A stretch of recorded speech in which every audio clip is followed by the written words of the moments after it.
आदिम तीर्थंकर प्रभु आदिनाथ मुनिनाथ, आदि व्याधि अजमज मिटे तुम पद में मम मात।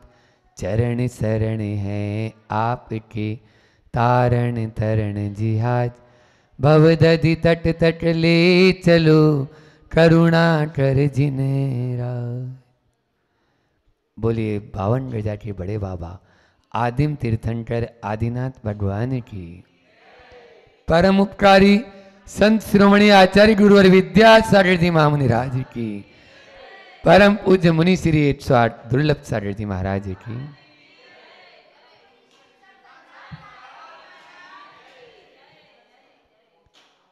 पूरा देश आज आज़ादी के जश्न में डूबा है। आज़ादी का यह 75वीं वर्षगांठ, जिसे आज़ादी का अमृत महोत्सव नाम दिया गया है। अभी आप लोगों ने भी यहाँ पर उत्साह, उल्लास और उमंग के साथ बड़े बाबा के पाद मूल में तिरंगे का जो है ध्वजारोहण किया। ठीक है ना, ध्वजारोहण किया। ध्वजा हमेशा ऊपर की ओर जाती है। आपने देखा ना, ध्वजा जो है एक डंडा होता है और उस डंडे में ऊपर ध्वजा होती है। वह ध्वजा अतुल भाई के कर कमलों से बंधन से मुक्ति को प्राप्त हुई। बंधन से मुक्ति को प्राप्त हुई तो पहला तो ये संदेश दे रही है कि हमें भी कर्मों के बंधन से मुक्त होना है। सबसे पहला संदेश क्या हुआ? कर्मों के बंधन से मुक्त होना है। तो जिस प्रकार वह ध्वजा बंद थी तब तक वह लहलहा नहीं रही थी, और यदि लहलहाना है, फहराना है, आपको भी यदि अपनी खुशबू चारों तरफ बिखेरना है तो बंधन से मुक्त होना अनिवार्य है। फिर दूसरा संदेश है, जिधर हवा होती है उधर ही ध्वजा जाती है। ये नियम है। तो हवा आगे नहीं आती, कभी भी पीछे से सपोर्ट करती है। ध्यान रखना। बस हमारे गुरु, हमारे तीर्थंकर भगवंत भी ऐसे ही होते हैं कि शिष्य जो चलना चाहता है मोक्ष मार्ग में, लहलहाना चाहता है, फहराना चाहता है, वो हवा की तरह पीछे से आपको सपोर्ट दे देते हैं ताकि आप भी फहराते रहें। तीसरा मैंने बताया, ध्वजा ऊपर की ओर होती है। समझ में आया? ऊंचाइयों को छूना चाहते हो, ध्वजा की तरह ऊंचाइयों को छूना चाहते हो, तो अपने जीवन में हमें भी अपने बंधन को तोड़ना पड़ेगा। ये मोह रूपी बंधन हमको बांधे हुए है, इसको तोड़ देंगे तो हम भी ऊंचाइयों को छू जाएंगे। ऊंचाइयों को छूना चाहते हो, सब आदमी चाहते हैं हम ऊंचाइयों को छुएं, लेकिन कोई भी मोह रूपी बंधन को खोलना नहीं चाहता, तोड़ना नहीं चाहता। फिर तीसरा, चौथा का और बता देते हैं कि वह ध्वजा कैसी थी। बोलो अतुल भाई। वह ध्वजा तिरंगा था हुआ, ठीक है। 3 रंग थे उसमें। पहला रंग कौन सा? केसरिया। दूसरा सफेद। तीसरा हरा। केसरिया जो है वो उत्तमता का प्रतीक है। काय का प्रतीक है? मंगल का प्रतीक है केसरिया। आप देखिए, अपना जो है कोई भी कार्य होता है उसमें केसरिया परिधान पहना जाता है और भजन भी गाया जाता है, केसरिया केसरिया आज है हमारो मन केसरिया। तो केसरिया जो है वो मंगल का प्रतीक है, शुभ का प्रतीक है, पवित्रता का प्रतीक है। और आचार्य परमेष्ठी का एक रंग बताया। रंग की थेरेपी होती है, रंग चिकित्सा भी होती है। तो आचार्य परमेष्ठी का जब कभी भी ध्यान करते हैं उस समय केसरिया रंग आपको ध्यान करने के लिए कहा जाता है। तो इस प्रकार से केसरिया जो है आप लोगों के लिए उत्तम, मंगल और शुभ का प्रतीक हुआ। फिर बीच में सफेद, यह सात्विकता का प्रतीक है, शुद्धता का प्रतीक है ना। आपके परिणामों में और विशुद्धि आए उसका प्रतीक है। तो निश्चित रूप से सफेद रंग, आप देखिए शुक्ल लेस्या होती है, 6 लेस्याएं होती है ना, उन लेस्याओं के कलर भी हैं। कौन कौन से हैं? काला, काला, नीला, फिर पीला, कृष्ण नील कापोत यानी आसमानी, फिर हाँ पीला, लाल और सफेद, ठीक है ना, पीत, पद्म और शुक्ल, ऐसा। इसका टेक्निकल वर्ड के जो नाम है वो भी बता देता हूं। कृष्ण नील, सुनो इधर से, इसको बिटिया को, हाँ, कृष्ण नील कापोत, पीत, पद्म और शुक्ल, ये हमारे परिणाम जैसे होते हैं ना, हमारे गंदे परिणाम हैं, हमारे अच्छे परिणाम नहीं हैं, तो ये होते हैं कृष्ण, और बहुत अच्छे हैं। बीच वाले नहीं बता रहे अभी, क्योंकि अपना सब्जेक्ट अभी आज स्वतंत्रता दिवस का है, और उस पर भी अपन को बोलना है, क्योंकि हम स्वतंत्र नहीं, स्वच्छंद हो गए आप लोग, उस पर अभी बता रहे हैं। लेकिन बात वही है, सब बातें वहीं जाएगी। तो अपन सफेद जो था, शुक्ल जो था, वह रंग शुद्धता का प्रतीक है, विशुद्धि का प्रतीक है। हमें शुक्ल लेस्या के धारी होंगे, तभी हम उस ध्वजा की तरह ऊंचाइयों को छू पाएंगे। यदि आप अपने परिणामों को काला रखेंगे, यदि परिणामों में निर्मलता नहीं रखेंगे, भावों को अशुद्ध रखेंगे, तो कभी भी ध्वजा की तरह ऊपर नहीं उठ सकते, अपितु उस पानी में सड़ गलकर, जैसे दलदल होता ना कीचड़, वैसा मच जाएगा। तो अपन को सफेद रंग क्या शिक्षा दे रहा है? हमें अपने परिणामों को कैसे रखना है? विशुद्ध रखना है। अब आया हरा रंग, हरा रंग आया। हरा रंग क्या शिक्षा दे रहा है? बोलो। हरा रंग होता है, चारों तरफ तो अभी वही है, भारत में या भारत को जब हम पढ़ते थे तो कहा जाता था कृषि प्रधान देश है, भारत जो है वो कृषि पर निर्भर है, ठीक है ना। और वैसे भी आपको बता दें, हमारे आचार्यों ने, भगवान आदिनाथ ने, जो यहाँ 52 गजा के बड़े बाबा है ना, कौन से बड़े बाबा है? आदिनाथ है।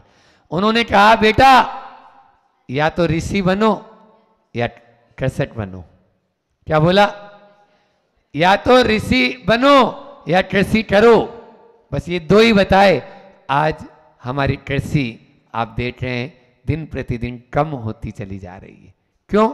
क्योंकि लोग मेहनत करना नहीं चाहते हैं, सब यूरिया खाद, पेस्टिसाइड्स आदि डालकर करना चाह रहे हैं।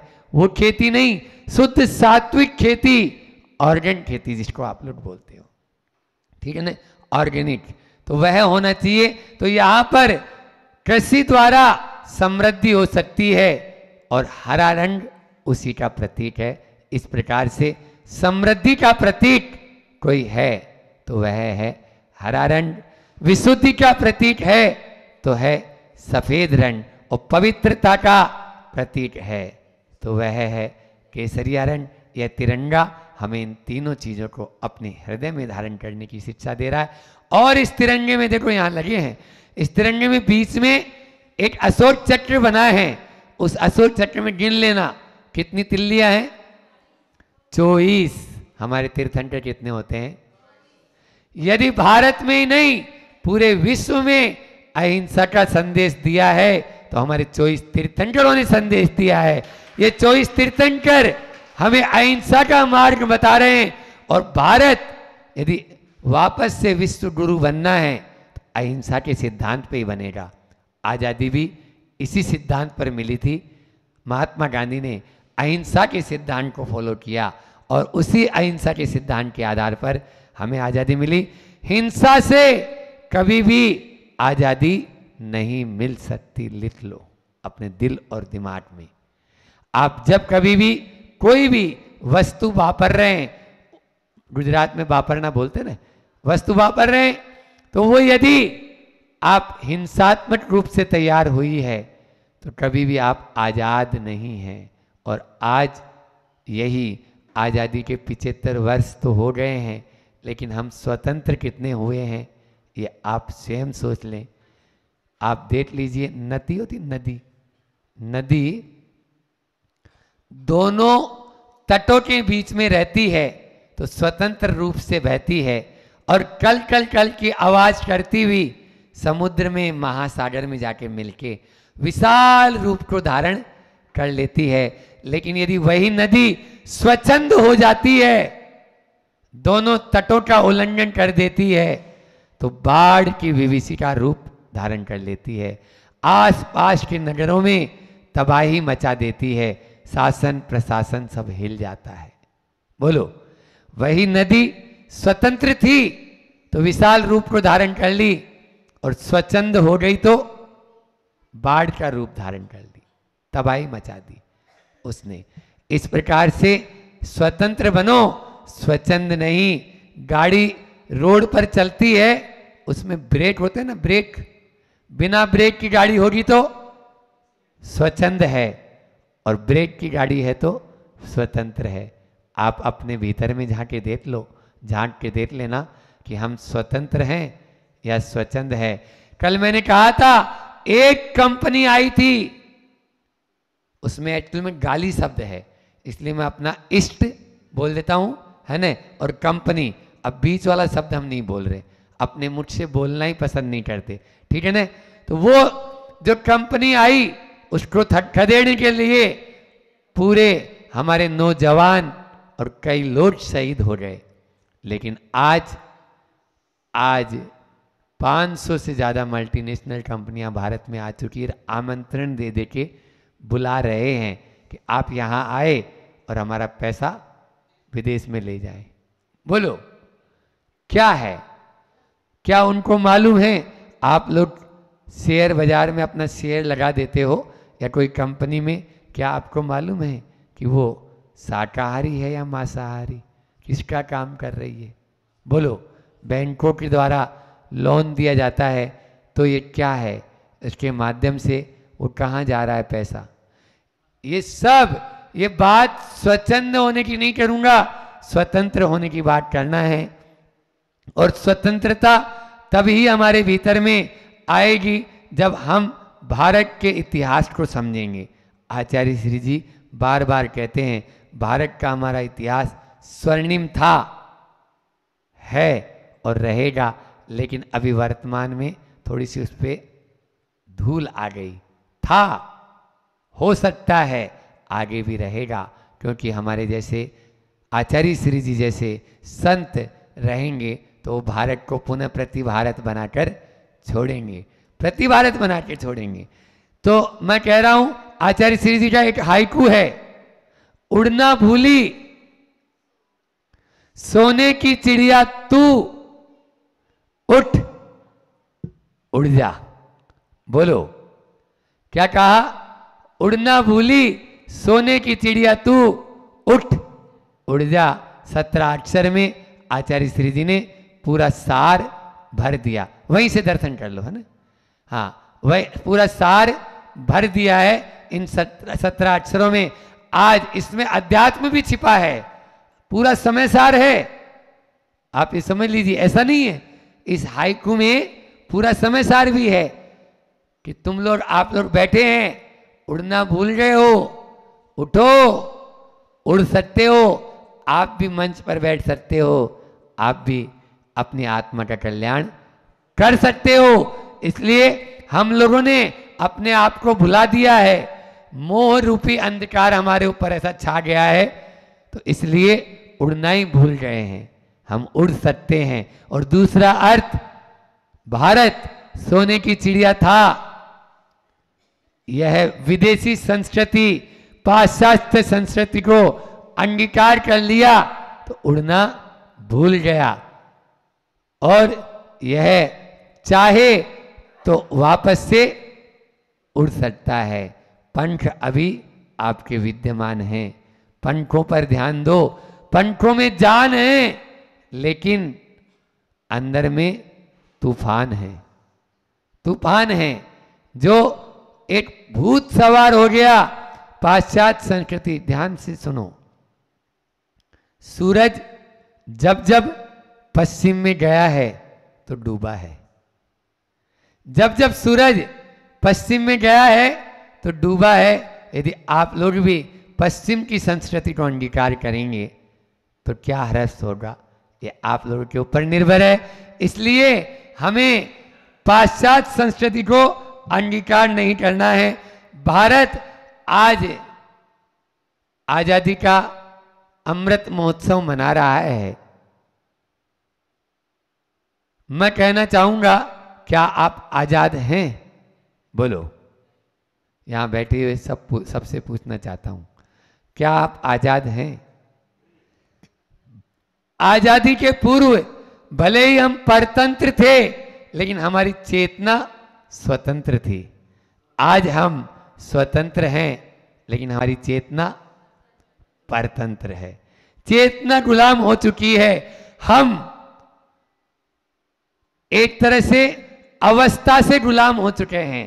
व्यवस्था रूप तो आजादी मिल गई आपको, अंग्रेजों ने एक आपको व्यवस्था दे दी कि आप आजाद हैं, लेकिन उन्होंने अपनी अंग्रेजियत अपने ऊपर थोप दी और आप लोगों ने हंसते हंसते उसको स्वीकार कर लिया। कहते हैं अंग्रेज चले गए, लेकिन अंग्रेजियत छोड़ गए। क्यों? क्योंकि आज का जो रस देख रहे हैं, आज का जो वातावरण देख रहे हैं, वो उन जैसा ही हो गया है। 4 बातें आपके सामने रखना चाहता हूं, प्रमाण सागर जी वाली। हाँ, उन 4 बातों पर आप ध्यान देंगे तो आप पूर्ण रूप से स्वतंत्र हो जाएंगे। अभी कुछ रूप में स्वतंत्र हैं, लेकिन अपनी चेतना अपन ने गुलाम बना दी। पहला है स्वभाषा। क्या बताया? स्वभाषा हो, स्व शिक्षा हो, स्वरोजगार हो और स्वदेशी हम बने, तभी हमारा भारत शुद्ध अर्थों में आजाद कहलाएगा, अन्यथा परतंत्र कहलाएगा। आज भाषा के नाम पर आप देखिए हम गुलाम हैं या नहीं है। आचार्य श्री जी का एक बहुत अच्छा कोट है। आचार्य श्री जी कहते हैं, हमने हमारी मातृभाषा, एक पुस्तक आचार्य श्री जी को बहुत पसंद आई, उसका टाइटल दिया हमारी मातृभाषा। वो पुस्तक उपलब्ध है 108 गुरुवाणी पर।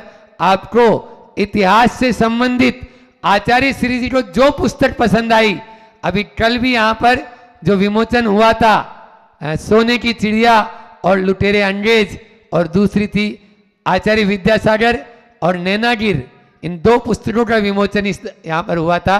आज भी उसका दोपहर मध्याह्न काल में जो जज आ रहे हैं, उनके माध्यम से यहाँ पर लोकार्पण, उसका विमोचन होना है।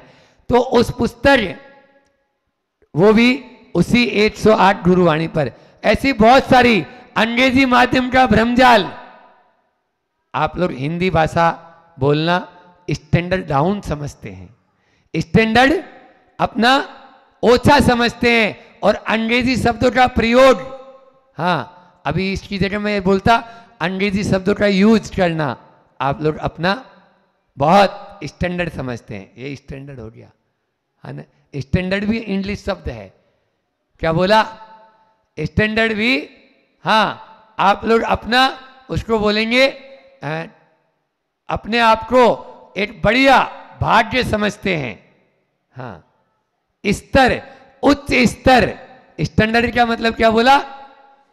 उच्च स्तर आप लोग समझते हैं, जबकि वो निम्न स्तर है। क्या है? निम्न स्तर। आचार्य श्री जी के पास, तो आचार्य श्री जी का वो कोटेशन बोल रहा हूं कि राग की नींव पर, उस पुस्तक के ऊपर मुख पृष्ठ पे लिखा हुआ है ऊपर ही, राग की नींव पर किसी भवन का निर्माण करना तो फिर भी संभव है, लेकिन विदेशी भाषा पर किसी राष्ट्र का निर्माण करना असंभव। क्या बोला? राग की नींव पर निर्माण करना, भवन का निर्माण करना तो फिर भी संभव है, लेकिन विदेशी भाषा पर किसी राष्ट्र का निर्माण करना असंभव। स्वभाषा हो, अपनी भाषा में क्या कमी थी? बोलो। संस्कृत को वैज्ञानिक लोग भी कहते हैं कि यह बहुत ही अच्छी भाषा है, और कंप्यूटर के लिए भी इसको जननी कहा है। कंप्यूटर के लिए जननी, इसलिए संस्कृत भाषा है, हिंदी भाषा है, इसमें जो शब्दों का कोश है वो बहुत है। बिना कोश का राजा और बिना कोश के शब्दावली या बिना कोश का कवि दोनों ही काम के नहीं है। फिर से बोल देता हूं, बिना कोश यानी ये कोश,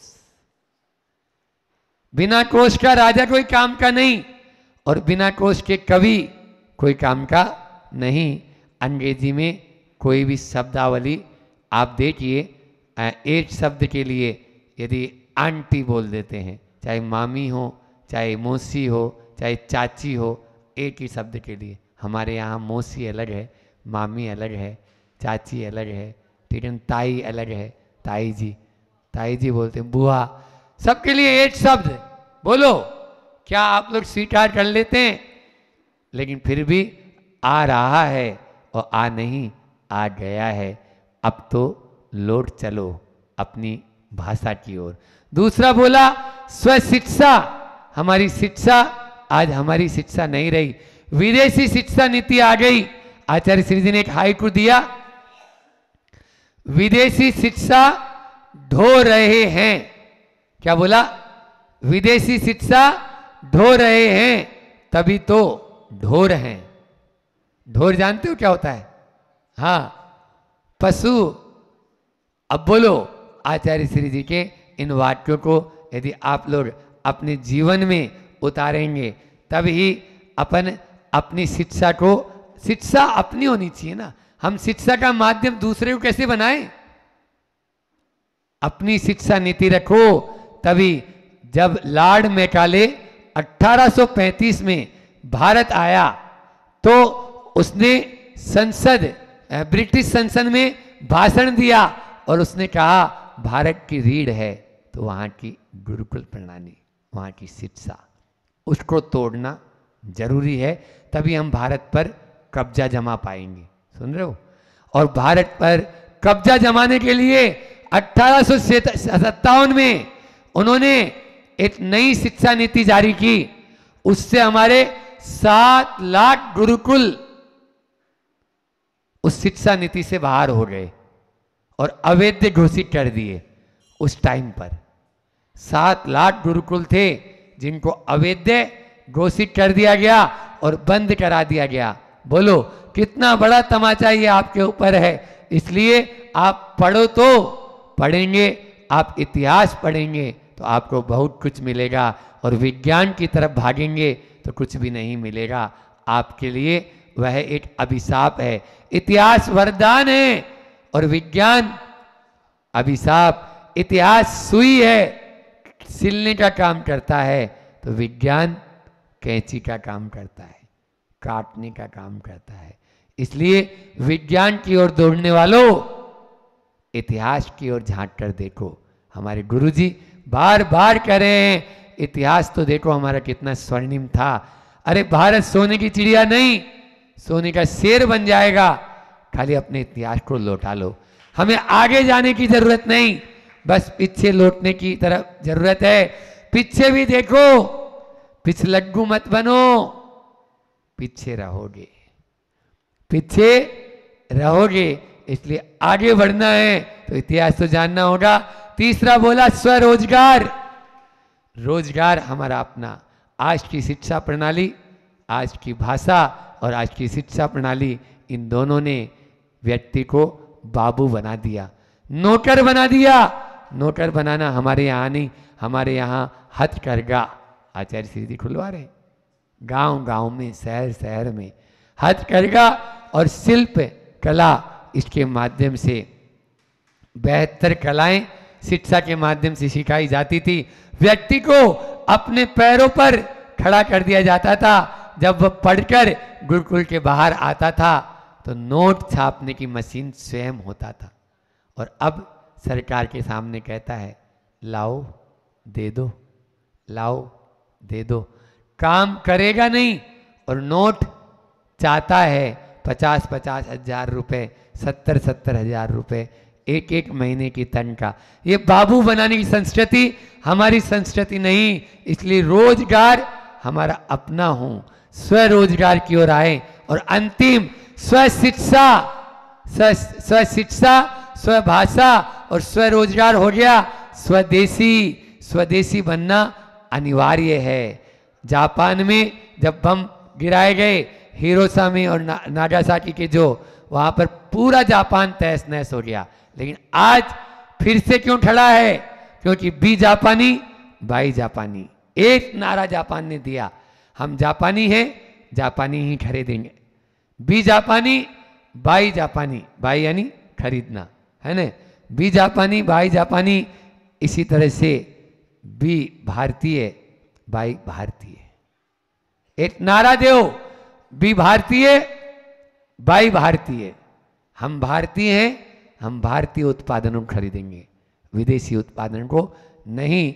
लेकिन क्या करें, आज का तो बच्चा भी अपनी टी शर्ट पर यदि अमेरिकन, जापानियन या रसिया ये लिखा के रखता है तो अच्छा समझता है और शान और शौकत समझता है, अपना अभिमान समझता है।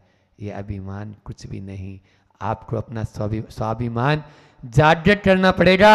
आज के दिन उन शहीदों को याद करो जिन्होंने अपनी कुर्बानी दी, चाहे वो तात्या टोपे हो, चाहे वो भगत सिंह आजाद हो, चाहे वो महात्मा गांधी हो और चाहे वो लाल बहादुर शास्त्री जी हो। अनेकों, एक नाम क्या बोलूं, अनेकों हमारे रणबांकुरे, इन्होंने अपने हंसते हंसते फांसी के फंदे पर चढ़ गए। आज के दिन उनको याद करें, उनको श्रद्धांजलि देना हमारा सार्थक होगा तभी जब हम अभी नाम के भारतीय हो। अभी आप सब लोग क्या हो? नाम के भारतीय हो। अब काम के भारतीय बनो। क्या बोला? नाम के भारतीय हो, अब काम के भारतीय बनो। और काम के भारतीय तभी होंगे जब सच्चे राष्ट्र संत आचार्य विद्यासागर जी महाराज के अनुसार आप चलेंगे। जो वो बता रहे हैं आजकल, अतुल भाई, गुरुजी की टेबल पर पहले समय सार, प्रवचन सार और धौला जय धौला की पुस्तक रखी रहती थी, आजकल रखी रहती है मेरे सपनों का भारत, गांधी जी। अब कौन सी पुस्तकें रखी है?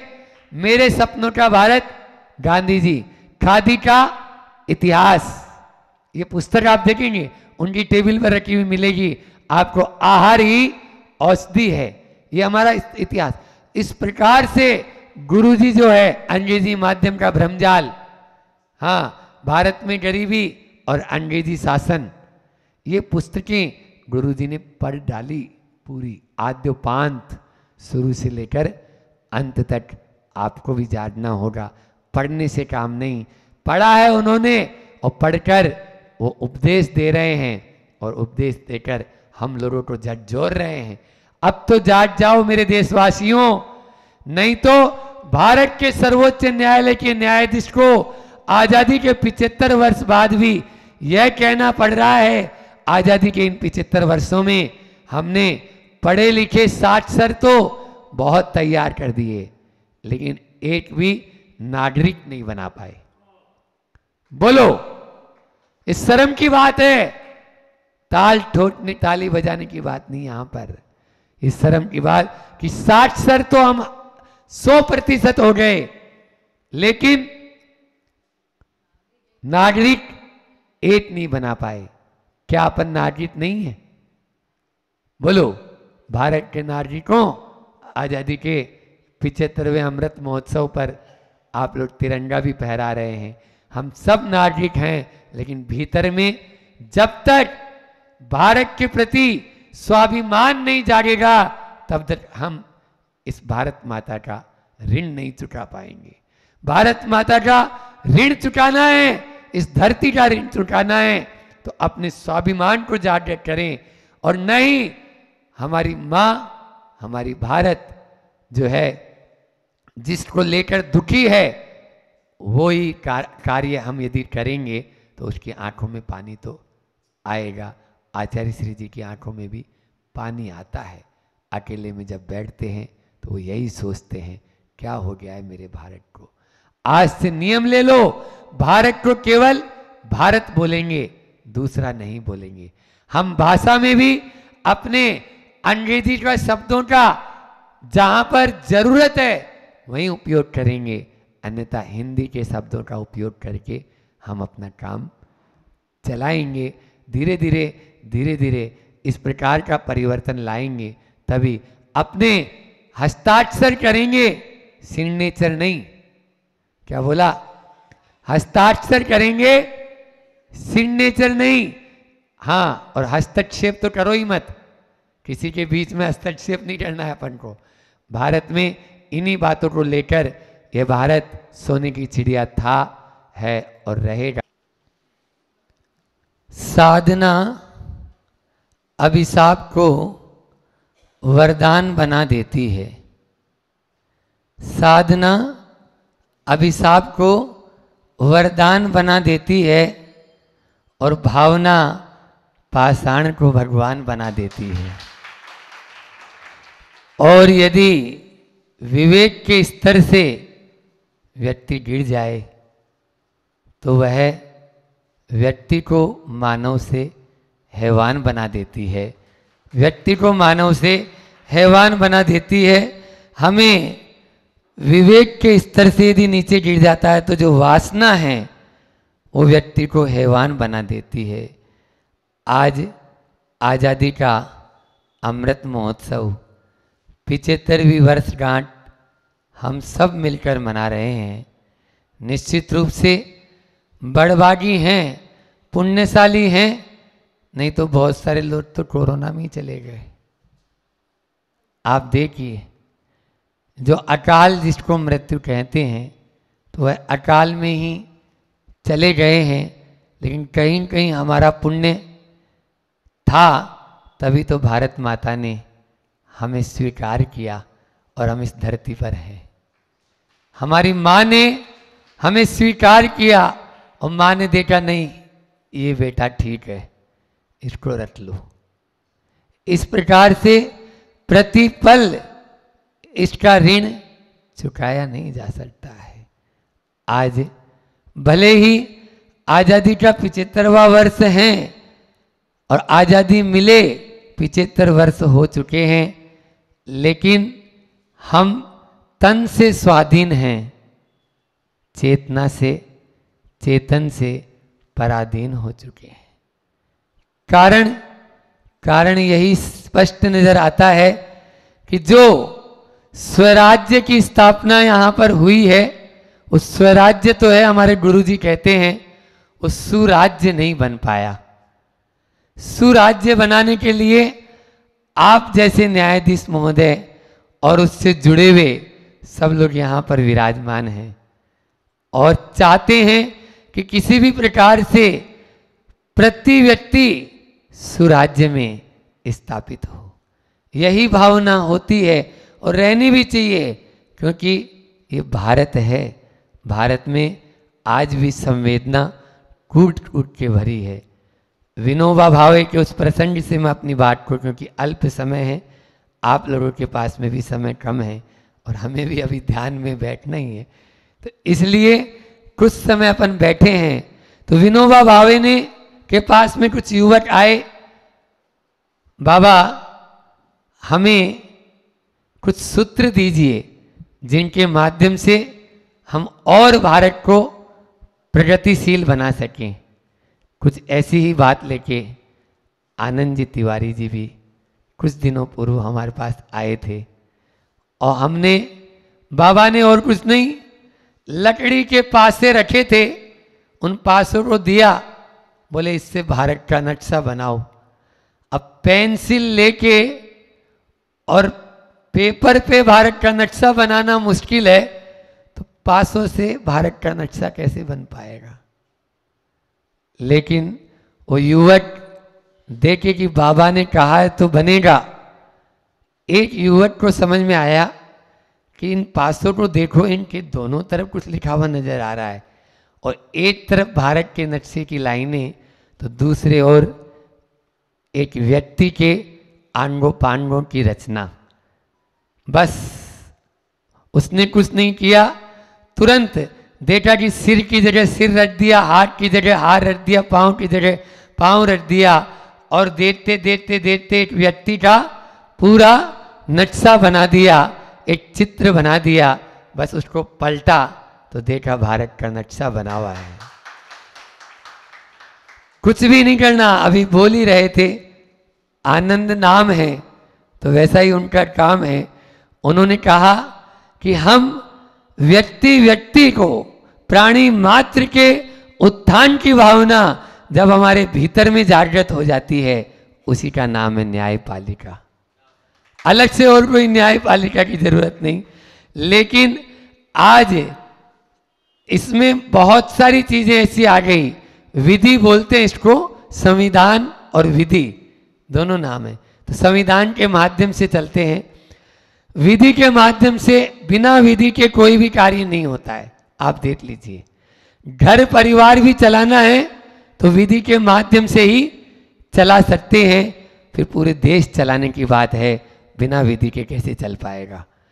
इसलिए आप लोगों पर दोहरी जिम्मेदारी है, एक तरफ प्रजा को लेकर भी चलना है, तो दूसरी तरफ जो प्रजा के कर्णधार बन जाते हैं, उन नेताओं को भी देखकर उनको भी लेकर चलना है। उन 450 के साथ, आपके साथ, और इधर 150 करोड़ की जनता, उन दोनों को लेकर चलते हैं, तभी आज भारत में अमन सुख शांति विद्यमान है। वो लोग भी डरते हैं कि नहीं कहीं कोई गलत न हो जाए, रहे। इसी भावना के साथ में अभी अपनी वाणी को विराम देता हूं। बोलिए अहिंसा परमो धर्म की। आचार्य गुरुवर विद्यासागर जी महामुनिराज।